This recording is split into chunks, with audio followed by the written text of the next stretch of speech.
Audiobooks for Everyone presents The Adventures of Sherlock Holmes by Arthur Conan Doyle. 11. The Adventure of the Beryl Coronet. "Holmes," said I, as I stood one morning in our bow window looking down the street, "here's a madman coming along. It seems rather sad that his relatives should allow him to come out alone." My friend rose lazily from his armchair and stood with his hands in the pockets of his dressing gown, looking over my shoulder. It was a bright, crisp February morning, and the snow of the day before still lay deep upon the ground, shimmering brightly in the wintry sun. Down the center of Baker Street it had been ploughed into a brown, crumbly band by the traffic, but at either side and on the heaped edges of the footpaths it still lay as white as when it fell. The grey pavement had been cleaned and scraped, but was still dangerously slippery, so that there were fewer passengers than usual. Indeed, from the direction of the Metropolitan Station, no one was coming save the single gentleman whose eccentric conduct had drawn my attention. He was a man of about 50, tall, portly, and imposing, with a massive, strongly marked face and a commanding figure. He was dressed in a somber yet rich style, in black frock coat, shining hat, neat brown gaiters, and well-cut pearl-grey trousers. Yet his actions were in absurd contrast to the dignity of his dress and features, for he was running hard, with occasional little springs such as a weary man gives who is little accustomed to set any tax upon his legs. As he ran he jerked his hands up and down, waggled his head, and writhed his face into the most extraordinary contortions. "What on earth can be the matter with him?" I asked. "He's looking up at the numbers of the houses." "I believe that he is coming here," said Holmes, rubbing his hands. "Yes, I rather think he is coming to consult me professionally. I think that I recognize the symptoms." "Ha! Did I not tell you?" As he spoke, the man, puffing and blowing, rushed at our door and pulled at our bell until the whole house resounded with the clanging. A few moments later he was in our room, still puffing, still gesticulating, but with so fixed a look of grief and despair in his eyes that our smiles were turned in an instant to horror and pity. For a while he could not get his words out, but swayed his body and plucked at his hair like one who has been driven to the extreme limits of his reason. Then, suddenly springing to his feet, he beat his head against the wall with such force that we both rushed upon him and tore him away to the center of the room. Sherlock Holmes pushed him down into the easy-chair, and, sitting beside him, patted his hand, and chatted with him in the easy, soothing tones which he knew so well how to employ. "You have come to me to tell your story, have you not?" said he. "You are fatigued with your haste. Pray, wait until you have recovered yourself, and then I shall be most happy to look into any little problem which you may submit to me." The man sat for a minute or more with a heaving chest, fighting against his emotion. Then he passed his handkerchief over his brow, set his lips tight, and turned his face towards us. "No doubt you think me mad," said he. "I see that you have had some great trouble," responded Holmes. "God knows I have. A trouble which is enough to unseat my reason, so sudden and so terrible is it. Public disgrace I might have faced, although I am a man whose character has never yet borne a stain. Private affliction also is the lot of every man, but the two coming together, and in so frightful a form, have been enough to shake my very soul. Besides, it is not I alone. The very noblest in the land may suffer unless some way be found out of this horrible affair." "Pray, compose yourself, sir," said Holmes, "and let me have a clear account of who you are and what it is that has befallen you." "My name," answered our visitor, "is probably familiar to your ears. I am Alexander Holder, of the banking firm of Holder and Stevenson, of Threadneedle Street." The name was indeed well known to us as belonging to the senior partner in the second largest private banking concern in the city of London. What could have happened, then, to bring one of the foremost citizens of London to this most pitiable pass? We waited, all curiosity, until, with another effort, he braced himself to tell his story. "I feel that time is of value," said he. "That is why I hastened here when the police inspector suggested that I should secure your cooperation. I came to Baker Street by the Underground and hurried from there on foot, for the cabs go slowly through the snow. That is why I was so out of breath, for I am a man who takes very little exercise. I feel better now, and I will put the facts before you as shortly and yet as clearly as I can. It is of course well known to you that in a successful banking business, as much depends upon our being able to find remunerative investments for our funds as upon our increasing our connection and the number of our depositors.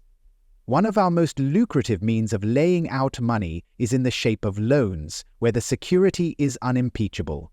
We have done a good deal in this direction during the last few years, and there are many noble families to whom we have advanced large sums upon the security of their pictures, libraries, or plate. Yesterday morning, I was seated in my office at the bank when a card was brought in to me by one of the clerks. I started when I saw the name, for it was that of none other than, well, perhaps even to you I had better say no more than that it was a name which is a household word all over the earth, one of the highest, noblest, most exalted names in England. I was overwhelmed by the honor and attempted, when he entered, to say so, but he plunged at once into business, with the air of a man who wishes to hurry quickly through a disagreeable task. "Mr. Holder," said he, "I have been informed that you are in the habit of advancing money." "The firm does so when the security is good," I answered. "It is absolutely essential to me," said he, "that I should have GBP 50,000 at once. I could, of course, borrow so trifling a sum 10 times over from my friends, but I much prefer to make it a matter of business, and to carry out that business myself. In my position you can readily understand that it is unwise to place oneself under obligations." "For how long, may I ask, do you want this sum?" I asked. "Next Monday I have a large sum due to me, and I shall then most certainly repay what you advance with whatever interest you think it right to charge. But it is very essential to me that the money should be paid at once. I should be happy to advance it without further parley from my own private purse," said I, "were it not that the strain would be rather more than it could bear. If, on the other hand, I am to do it in the name of the firm, then, in justice to my partner, I must insist that, even in your case, every business-like precaution should be taken." "I should much prefer to have it so," said he, raising up a square black morocco case which he had laid beside his chair. "You have doubtless heard of the Beryl Coronet." "One of the most precious public possessions of the empire," said I. "Precisely." He opened the case, and there, embedded in soft, flesh-colored velvet, lay the magnificent piece of jewelry which he had named. "There are 39 enormous beryls," said he, "and the price of the gold chasing is incalculable. The lowest estimate would put the worth of the coronet at double the sum which I have asked. I am prepared to leave it with you as my security." I took the precious case into my hands, and looked in some perplexity from it to my illustrious client. "You doubt its value?" he asked. "Not at all. I only doubt the propriety of my leaving it. You may set your mind at rest about that. I should not dream of doing so, were it not absolutely certain that I should be able in 4 days to reclaim it. It is a pure matter of form. Is the security sufficient?" "You understand, Mr. Holder, that I am giving you a strong proof of the confidence which I have in you, founded upon all that I have heard of you. I rely upon you not only to be discreet and to refrain from all gossip upon the matter, but above all, to preserve this coronet with every possible precaution, because I need not say that a great public scandal would be caused if any harm were to befall it. Any injury to it would be almost as serious as its complete loss. For there are no beryls in the world to match these, and it would be impossible to replace them. I leave it with you, however, with every confidence, and I shall call for it in person on Monday morning." Seeing that my client was anxious to leave, I said no more, but, calling for my cashier, I ordered him to pay over 50 GBP 1,000 notes. When I was alone once more, however, with the precious case lying upon the table in front of me, I could not but think with some misgivings of the immense responsibility which it entailed upon me. There could be no doubt that, as it was a national possession, a horrible scandal would ensue if any misfortune should occur to it. I already regretted having ever consented to take charge of it. However, it was too late to alter the matter now, so I locked it up in my private safe and turned once more to my work. When evening came, I felt that it would be an imprudence to leave so precious a thing in the office behind me. Bankers' safes had been forced before now, and why should not mine be? If so, how terrible would be the position in which I should find myself. I determined, therefore, that for the next few days I would always carry the case backward and forward with me, so that it might never be really out of my reach. With this intention, I called a cab and drove out to my house at Streatham, carrying the jewel with me. I did not breathe freely until I had taken it upstairs and locked it in the bureau of my dressing-room. And now a word as to my household, Mr. Holmes, for I wish you to thoroughly understand the situation. My groom and my page sleep out of the house, and may be set aside altogether. I have 3 maidservants who have been with me a number of years, and whose absolute reliability is quite above suspicion.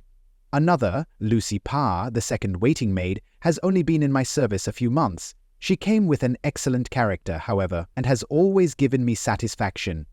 She is a very pretty girl, and has attracted admirers who have occasionally hung about the place. That is the only drawback which we have found to her, but we believe her to be a thoroughly good girl in every way. So much for the servants. My family itself is so small that it will not take me long to describe it. I am a widower, and have an only son, Arthur. He has been a disappointment to me, Mr. Holmes, a grievous disappointment. I have no doubt that I am myself to blame. People tell me that I have spoiled him. Very likely I have. When my dear wife died, I felt that he was all I had to love. I could not bear to see the smile fade even for a moment from his face. I have never denied him a wish. Perhaps it would have been better for both of us had I been sterner, but I meant it for the best. It was naturally my intention that he should succeed me in my business, but he was not of a business turn. He was wild, wayward, and, to speak the truth, I could not trust him in the handling of large sums of money. When he was young, he became a member of an aristocratic club, and there, having charming manners, he was soon the intimate of a number of men with long purses and expensive habits. He learned to play heavily at cards, and to squander money on the turf, until he had again and again to come to me and implore me to give him an advance upon his allowance, that he might settle his debts of honour. He tried more than once to break away from the dangerous company which he was keeping, but each time the influence of his friend, Sir George Burnwell, was enough to draw him back again. And indeed I could not wonder that such a man as Sir George Burnwell should gain an influence over him, for he has frequently brought him to my house, and I have found myself that I could hardly resist the fascination of his manner. He is older than Arthur, a man of the world to his fingertips, one who had been everywhere, seen everything, a brilliant talker, and a man of great personal beauty. Yet when I think of him in cold blood, far away from the glamour of his presence, I am convinced, from his cynical speech and the look which I have caught in his eyes, that he is one who should be deeply distrusted. So I think, and so too thinks my little Mary, who has a woman's quick insight into character. And now there is only she to be described. She is my niece, but when my brother died 5 years ago and left her alone in the world, I adopted her, and have looked upon her ever since as my daughter. She is a sunbeam in my house, sweet, loving, beautiful, a wonderful manager and housekeeper, yet as tender and quiet and gentle as a woman could be. She is my right hand. I do not know what I could do without her. In only one matter has she ever gone against my wishes. Twice my boy has asked her to marry him, for he loves her devotedly, but each time she has refused him. I think that if anyone could have drawn him into the right path, it would have been she, and that his marriage might have changed his whole life. But now, alas, it is too late, forever too late. Now, Mr. Holmes, you know the people who live under my roof, and I shall continue with my miserable story. When we were taking coffee in the drawing-room that night after dinner, I told Arthur and Mary my experience, and of the precious treasure which we had under our roof, suppressing only the name of my client. Lucy Parr, who had brought in the coffee, had, I am sure, left the room, but I cannot swear that the door was closed. Mary and Arthur were much interested, and wished to see the famous coronet, but I thought it better not to disturb it. "Where have you put it?" asked Arthur. "In my own bureau." "Well, I hope to goodness the house won't be burgled during the night," said he. "It is locked up," I answered. "Oh, any old key will fit that bureau. When I was a youngster, I have opened it myself with the key of the box-room cupboard." Well, often had a wild way of talking, so that I thought little of what he said. He followed me to my room, however, that night with a very grave face. "Look here, Dad," said he with his eyes cast down. "Can you let me have GBP 200? "No, I cannot," I answered sharply. "I have been far too generous with you in money matters." "You have been very kind," said he, "but I must have this money, or else I can never show my face inside the club again." "And a very good thing too," I cried. "Yes, but you would not have me leave it a dishonored man," said he. "I could not bear the disgrace. I must raise the money in some way, and if you will not let me have it, then I must try other means." I was very angry, for this was the third demand during the month. "You shall not have a farthing from me," I cried, on which he bowed, and left the room without another word. When he was gone, I unlocked my bureau, made sure that my treasure was safe, and locked it again. Then I started to go round the house to see that all was secure, a duty which I usually leave to Mary, but which I thought it well to perform myself that night. As I came down the stairs, I saw Mary herself at the side window of the hall, which she closed and fastened as I approached. "Tell me, Dad," said she, looking, I thought, a little disturbed, "did you give Lucy the maid leave to go out tonight?" "Certainly not. She came in just now by the back door. I have no doubt that she has only been to the side gate to see someone, but I think that it is hardly safe and should be stopped. You must speak to her in the morning, or I will if you prefer it. Are you sure that everything is fastened?" "Quite sure, Dad." "Then good night."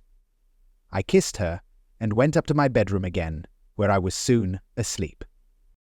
I am endeavoring to tell you everything, Mr. Holmes, which may have any bearing upon the case, but I beg that you will question me upon any point which I do not make clear.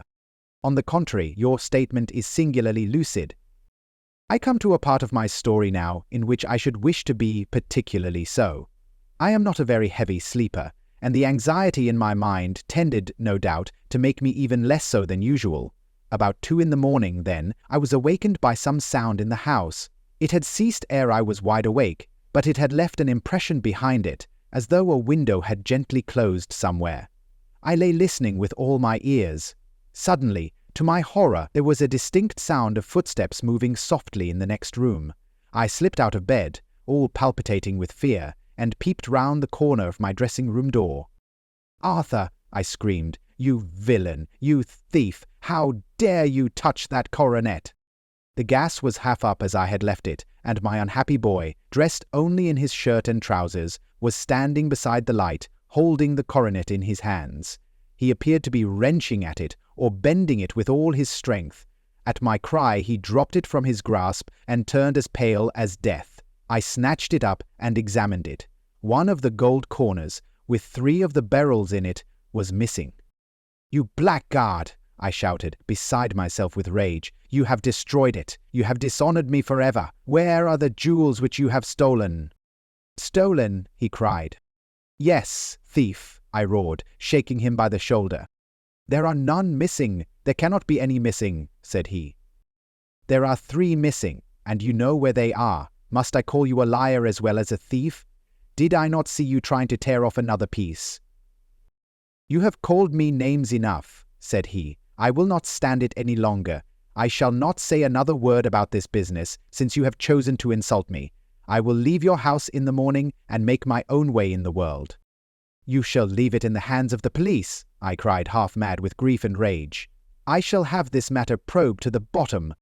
"You shall learn nothing from me," said he, with a passion such as I should not have thought was in his nature.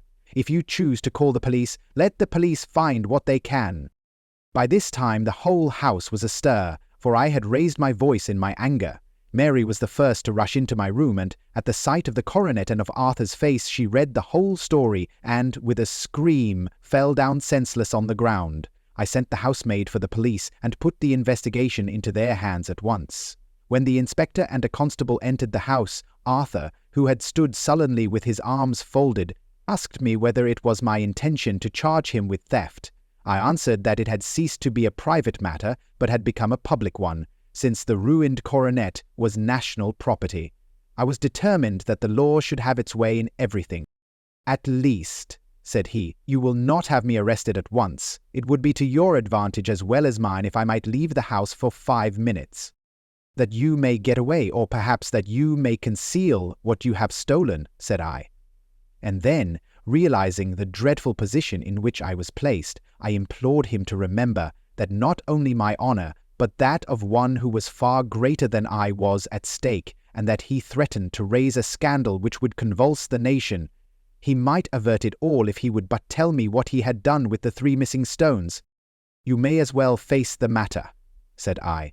"You have been caught in the act, and no confession could make your guilt more heinous. If you but make such reparation as is in your power, by telling us where the beryls are, all shall be forgiven and forgotten."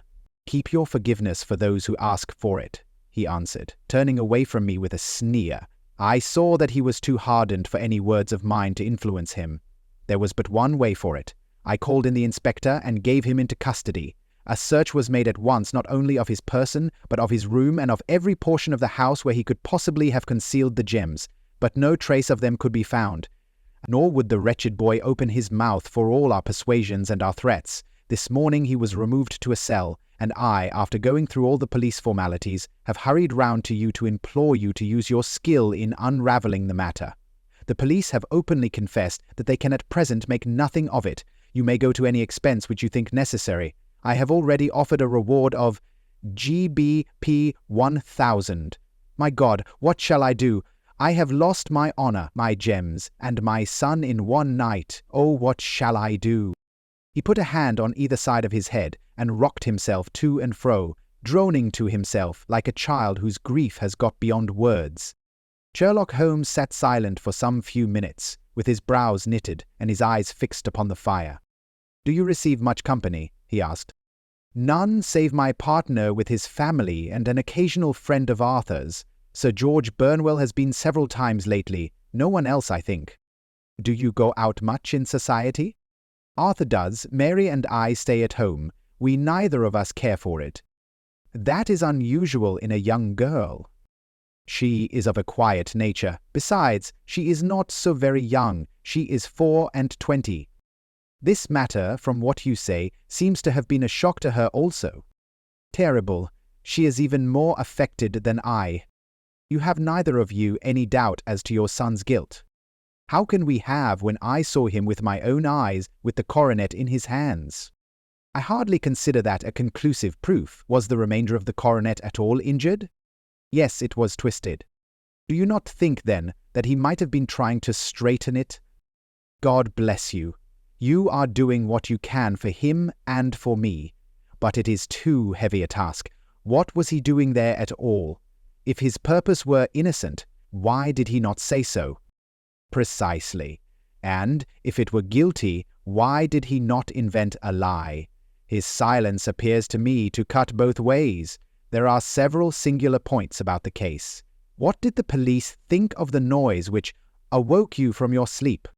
"They considered that it might be caused by Arthur's closing his bedroom door." "A likely story, as if a man bent on felony would slam his door so as to wake a household. What did they say, then, of the disappearance of these gems?" "They are still sounding the planking and probing the furniture in the hope of finding them." "Have they thought of looking outside the house?" "Yes, they have shown extraordinary energy. The whole garden has already been minutely examined." "Now, my dear sir," said Holmes, "is it not obvious to you now that this matter really strikes very much deeper than either you or the police were at first inclined to think? It appeared to you to be a simple case. To me it seems exceedingly complex. Consider what is involved by your theory. You suppose that your son came down from his bed, went at great risk to your dressing room, opened your bureau, took out your coronet, broke off by main force a small portion of it, went off to some other place, concealed 3 gems out of the 39, with such skill that nobody can find them, and then returned with the other 36 into the room in which he exposed himself to the greatest danger of being discovered. I ask you now, is such a theory tenable?" "But what other is there?" cried the banker with a gesture of despair. "If his motives were innocent, why does he not explain them?" "It is our task to find that out," replied Holmes. So now, if you please, Mr. Holder, we will set off for Streatham together and devote an hour to glancing a little more closely into details." My friend insisted upon my accompanying them in their expedition, which I was eager enough to do, for my curiosity and sympathy were deeply stirred by the story to which we had listened. I confess that the guilt of the banker's son appeared to me to be as obvious as it did to his unhappy father, but still I had such faith in Holmes's judgment that I felt that there must be some grounds for hope as long as he was dissatisfied with the accepted explanation. He hardly spoke a word the whole way out to the southern suburb, but sat with his chin upon his breast and his hat drawn over his eyes, sunk in the deepest thought. Our client appeared to have taken fresh heart at the little glimpse of hope which had been presented to him, and he even broke into a desultory chat with me over his business affairs. A short railway journey and a shorter walk brought us to Fairbank, the modest residence of the great financier. Fairbank was a good-sized square house of white stone, standing back a little from the road. A double-carriage sweep with a snow-clad lawn stretched down in front to two large iron gates which closed the entrance. On the right side was a small wooden thicket which led into a narrow path between two neat hedges stretching from the road to the kitchen door and forming the tradesman's entrance. On the left ran a lane which led to the stables and was not itself within the grounds at all, being a public though little used thoroughfare. Holmes left us standing at the door and walked slowly all round the house, across the front, down the tradesman's path, and so round by the garden behind into the stable lane. So long was he that Mr. Holder and I went into the dining room and waited by the fire until he should return. We were sitting there in silence when the door opened and a young lady came in. She was rather above the middle height, slim, with dark hair and eyes which seemed the darker against the absolute pallor of her skin. I do not think that I have ever seen such deadly paleness in a woman's face. Her lips, too, were bloodless, but her eyes were flushed with crying. As she swept silently into the room, she impressed me with a greater sense of grief than the banker had done in the morning, and it was the more striking in her, as she was evidently a woman of strong character, with immense capacity for self-restraint. Disregarding my presence, she went straight to her uncle, and passed her hand over his head with a sweet womanly caress. "You have given orders that Arthur should be liberated, have you not, Dad?" she asked. "No, no, my girl, the matter must be probed to the bottom. But I am so sure that he is innocent. You know what woman's instincts are. I know that he has done no harm, and that you will be sorry for having acted so harshly." "Why is he silent, then, if he is innocent?" "Who knows? Perhaps because he was so angry that you should suspect him." "How could I help suspecting him when I actually saw him with the coronet in his hand?" "Oh, but he had only picked it up to look at it." "Oh, do take my word for it that he is innocent. Let the matter drop, and say no more. It is so dreadful to think of our dear Arthur in prison." "I shall never let it drop until the gems are found. Never, Mary. Your affection for Arthur blinds you as to the awful consequences to me. Far from hushing the thing up, I have brought a gentleman down from London to inquire more deeply into it." "This gentleman?" she asked, facing round to me. "No, his friend. He wished us to leave him alone. He is round in the stable lane now." "The stable lane?" She raised her dark eyebrows. "What can he hope to find there?" "Ah, this, I suppose, is he. I trust, sir, that you will succeed in proving, what I feel sure is the truth, that my cousin Arthur is innocent of this crime. "I fully share your opinion, and I trust with you that we may prove it," returned Holmes, going back to the mat to knock the snow from his shoes. "I believe I have the honor of addressing Miss Mary Holder. Might I ask you a question or two?" "Pray do, sir, if it may help to clear this horrible affair up." "You heard nothing yourself last night?" "Nothing, until my uncle here began to speak loudly. I heard that, and I came down." "You shut up the windows and doors the night before. Did you fasten all the windows?" "Yes." "Were they all fastened this morning?" "Yes." "You have a maid who has a sweetheart. I think that you remarked to your uncle last night that she had been out to see him." "Yes, and she was the girl who waited in the drawing-room, and who may have heard uncle's remarks about the coronet." "I see. You infer that she may have gone out to tell her sweetheart, and that the two may have planned the robbery." "But what is the good of all these vague theories?" cried the banker impatiently. when I have told you that I saw Arthur with the coronet in his hands? Wait a little, Mr. Holder. We must come back to that. About this girl, Miss Holder. You saw her return by the kitchen door, I presume? Yes. When I went to see if the door was fastened for the night, I met her slipping in. I saw the man, too, in the gloom. Do you know him? Oh, yes, he is the greengrocer who brings our vegetables round. His name is Francis Prosper. And stood, said Holmes, to the left of the door, that is to say, farther up the path than is necessary to reach the door? Yes, he did. And he is a man with a wooden leg? Something like fear sprang up in the young lady's expressive black eyes. Why, you are like a magician, said she. How do you know that? She smiled, but there was no answering smile in Holmes's thin, eager face. I should be very glad now to go upstairs, said he. I shall probably wish to go over the outside of the house again. Perhaps I had better take a look at the lower windows before I go up.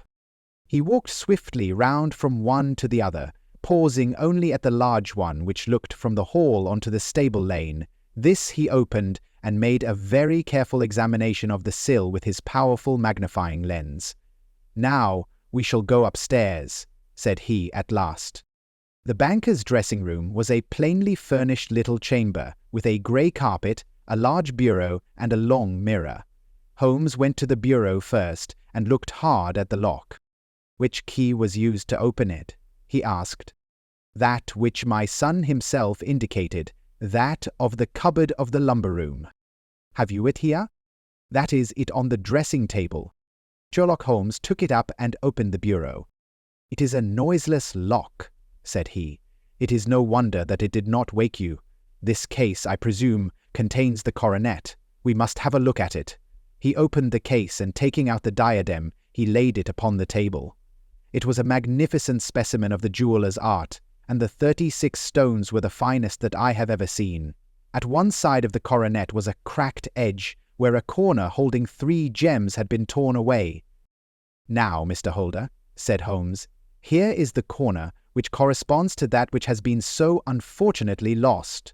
Might I beg that you will break it off? The banker recoiled in horror. I should not dream of trying, said he. Then I will. Holmes suddenly bent his strength upon it, but without result. I feel it give a little, said he, but though I am exceptionally strong in the fingers, it would take me all my time to break it. An ordinary man could not do it. Now, what do you think would happen if I did break it, Mr. Holder? There would be a noise like a pistol shot. Do you tell me that all this happened within a few yards of your bed, and that you heard nothing of it? I do not know what to think. It is all dark to me. But perhaps it may grow lighter as we go. What do you think, Miss Holder? I confess that I still share my uncle's perplexity. Your son had no shoes or slippers on when you saw him. It had nothing on save only his trousers and shirt. Thank you, we have certainly been favoured with extraordinary luck during this inquiry, and it will be entirely our own fault if we do not succeed in clearing the matter up. With your permission, Mr. Holder, I shall now continue my investigations outside. He went alone at his own request, for he explained that any unnecessary footmarks might make his task more difficult. For an hour or more he was at work, returning at last with his feet heavy with snow and his features as inscrutable as ever. I think that I have seen now all that there is to see, Mr. Holder, said he. I can serve you best by returning to my rooms. But the gems, Mr. Holmes, where are they? I cannot tell. The banker wrung his hands. I shall never see them again, he cried. And my son? You give me hopes? My opinion is in no way altered. Then, for God's sake, what was this dark business which was acted in my house last night? If you can call upon me at my Baker Street rooms tomorrow morning between 9 and 10, I shall be happy to do what I can to make it clearer. I understand that you give me carte blanche to act for you, provided only that I get back the gems and that you place no limit on the sum I may draw. I would give my fortune to have them back. Very good. I shall look into the matter between this and then. Goodbye. It is just possible that I may have to come over here again before evening. It was obvious to me that my companion's mind was now made up about the case, although what his conclusions were was more than I could even dimly imagine. Several times during our homeward journey I endeavored to sound him upon the point, but he always glided away to some other topic, until at last I gave it over in despair. It was not yet 3 when we found ourselves in our rooms once more.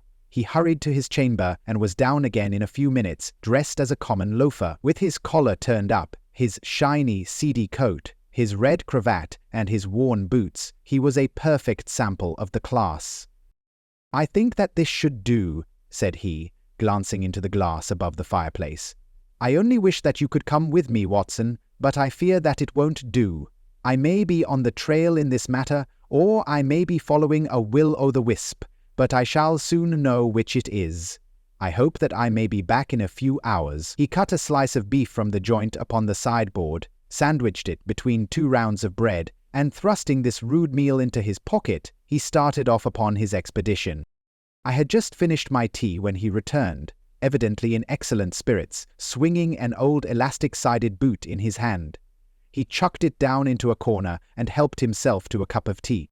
"I only looked in as I passed," said he. "I'm going right on." "Where to?" "Oh, to the other side of the West End. It may be some time before I get back. Don't wait up for me in case I should be late." "How are you getting on?" "Oh, so. Nothing to complain of. I have been out to Streatham since I saw you last, but I did not call at the house. It is a very sweet little problem, and I would not have missed it for a good deal. However, I must not sit gossiping here, but must get these disreputable clothes off and return to my highly respectable self."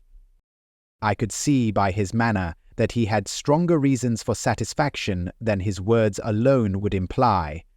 His eyes twinkled, and there was even a touch of colour upon his sallow cheeks.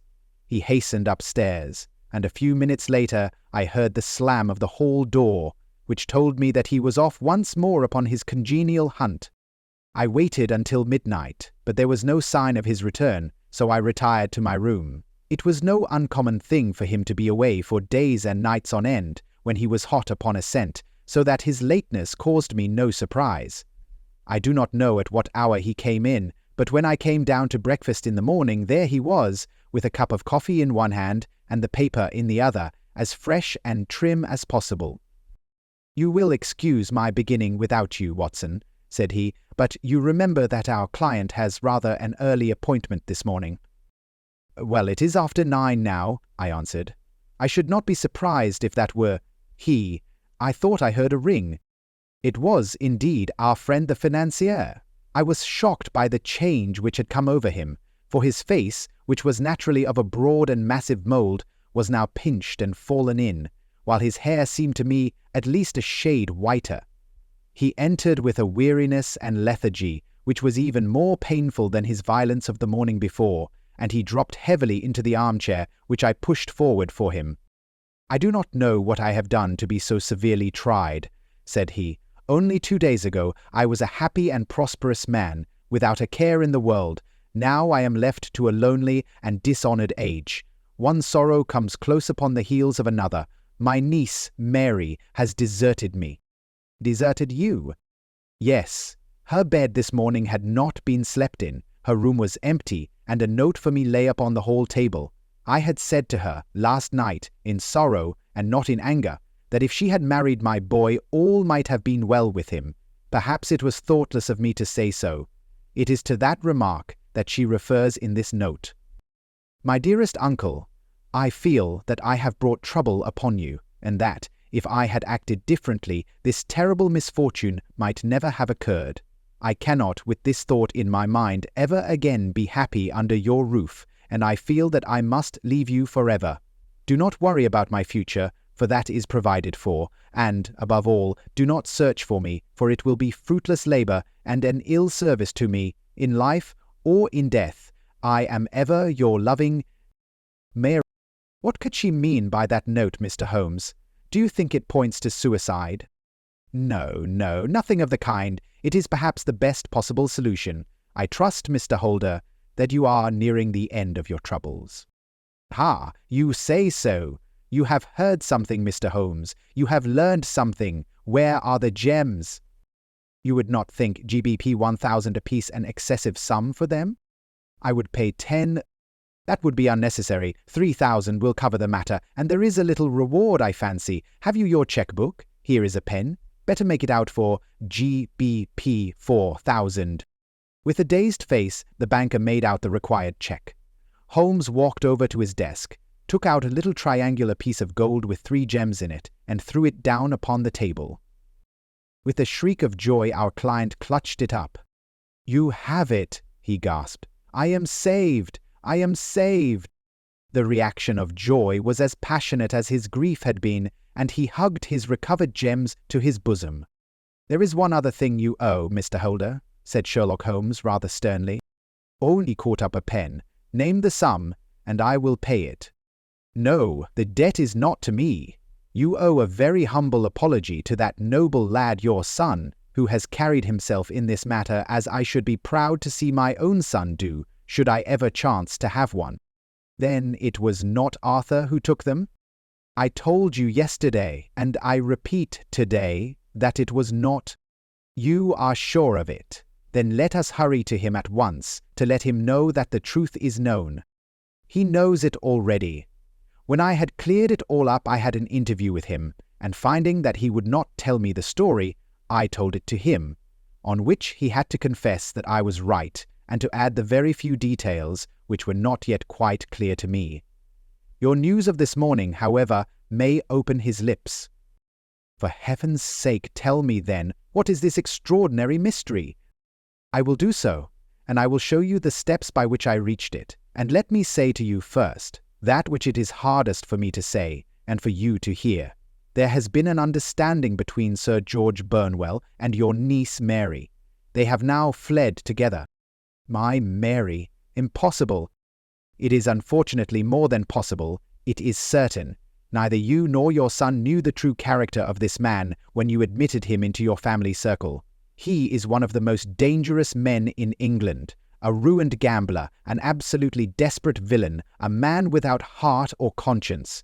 Your niece knew nothing of such men when he breathed his vows to her as he had done to 100 before her. She flattered herself that she alone had touched his heart. The devil knows best what he said, but at least she became his tool and was in the habit of seeing him nearly every evening." "I cannot, and I will not, believe it," cried the banker with an ashen face. "I will tell you then what occurred in your house last night. Your niece, when you had, as she thought, gone to your room, slipped down and talked to her lover through the window which leads into the stable lane. His footmarks had pressed right through the snow, so long had he stood there. She told him of the coronet. His wicked lust for gold kindled at the news, and he bent her to his will. I have no doubt that she loved you, but there are women in whom the love of a lover extinguishes all other loves, and I think that she must have been one.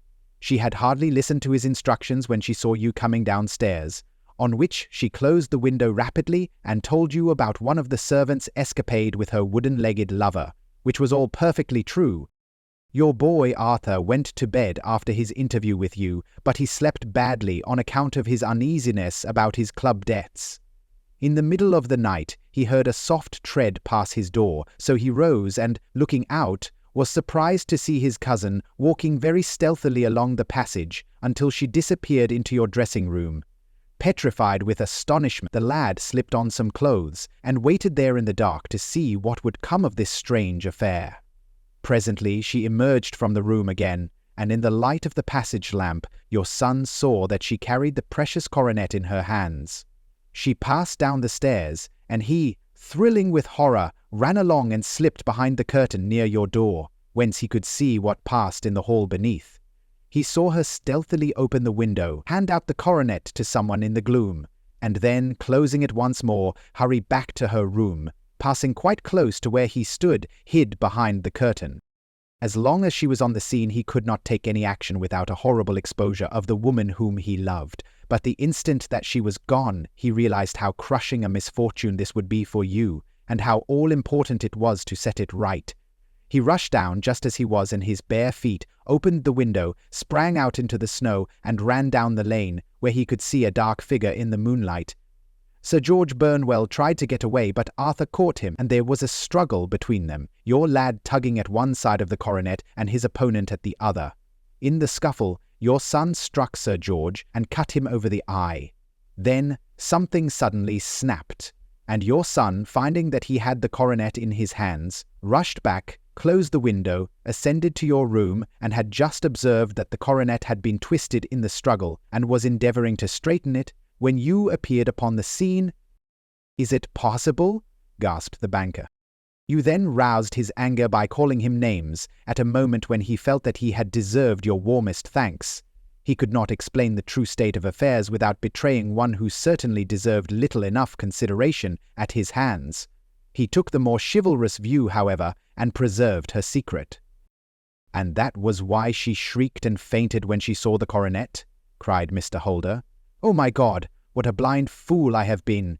And his asking to be allowed to go out for 5 minutes. The dear fellow wanted to see if the missing piece were at the scene of the struggle. How cruelly I have misjudged him!" "When I arrived at the house," continued Holmes, "I at once went very carefully round it to observe if there were any traces in the snow which might help me. I knew that none had fallen since the evening before, and also that there had been a strong frost to preserve impressions. I passed along the tradesman's path, but found it all trampled down and indistinguishable. Just beyond it, however, at the far side of the kitchen door, a woman had stood and talked with a man whose round impressions on one side showed that he had a wooden leg. I could even tell that they had been disturbed, for the woman had run back swiftly to the door, as was shown by the deep toe and light heel marks, while wooden leg had waited a little, and then had gone away. I thought at the time that this might be the maid and her sweetheart of whom you had already spoken to me, and inquiry showed it was so. I passed round the garden without seeing anything more than random tracks, which I took to be the police. But when I got into the stable lane, a very long and complex story was written in the snow in front of me. There was a double line of tracks of a booted man, and a second double line, which I saw with delight, belonged to a man with naked feet. I was at once convinced from what you had told me that the latter was your son. The first had walked both ways, but the other had run swiftly, and as his tread was marked in places over the depression of the boot, it was obvious that he had passed after the other. I followed them up, and found they led to the hall window, where Boots had worn all the snow away while waiting. Then I walked to the other end, which was 100 yards or more down the lane. I saw where Boots had faced round, where the snow was cut up as though there had been a struggle, and finally where a few drops of blood had fallen to show me that I was not mistaken. Boots had then run down the lane, and another little smudge of blood showed that it was he who had been hurt. When he came to the high road at the other end, I found that the pavement had been cleared, so there was an end to that clue. On entering the house, however, I examined, as you remember, the sill and framework of the hall window with my lens, and I could at once see that someone had passed out. I could distinguish the outline of an instep where the wet foot had been placed in coming in. I was then beginning to be able to form an opinion as to what had occurred. A man had waited outside the window, someone had brought the gems, the deed had been overseen by your son, he had pursued the thief, had struggled with him, they had each tugged at the coronet, their united strength causing injuries which neither alone could have effected. He had returned with the prize, but had left a fragment in the grasp of his opponent. So far I was clear. The question now was, who was the man, and who was it brought him the coronet? It is an old maxim of mine that when you have excluded the impossible, whatever remains, however improbable, must be the truth. Now, I knew that it was not you who had brought it down, so there only remained your niece and the maids. But if it were the maids, why should your son allow himself to be accused in their place? There could be no possible reason. As he loved his cousin, however, there was an excellent explanation why he should retain her secret. The more so, as the secret was a disgraceful one. When I remembered that you had seen her at that window, and how she had fainted on seeing the coronet again, my conjecture became a certainty. And who could it be who was her confederate? A lover, evidently, for who else could outweigh the love and gratitude which she must feel to you? I knew that you went out little, and that your circle of friends was a very limited one.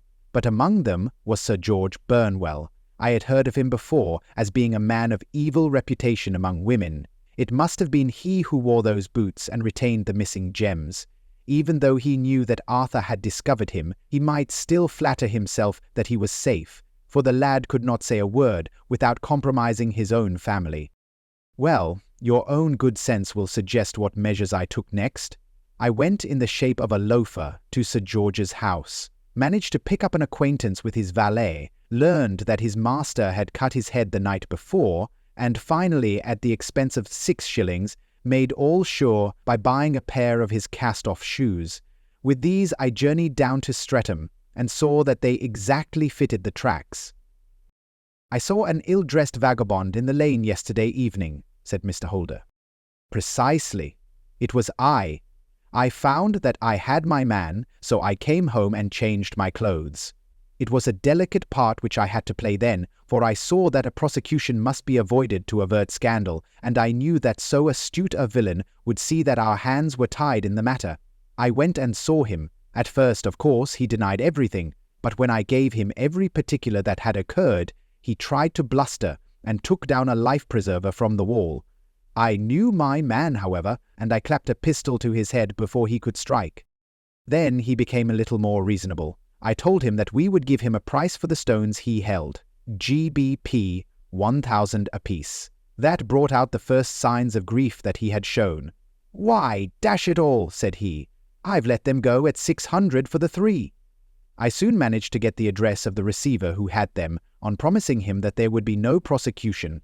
Off I set to him, and after much chaffering I got our stones at GBP 1,000 apiece. Then I looked in upon your son, told him that all was right, and eventually got to my bed about 2 o'clock, after what I may call a really hard day's work. A day which has saved England from a great public scandal,' said the banker, rising. 'Sir, I cannot find words to thank you, but you shall not find me ungrateful for what you have done.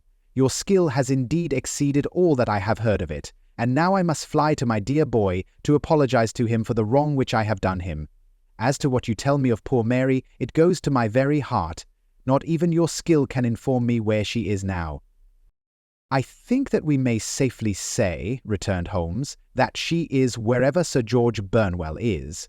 It is equally certain, too, that, whatever her sins are, they will soon receive a more than sufficient punishment.'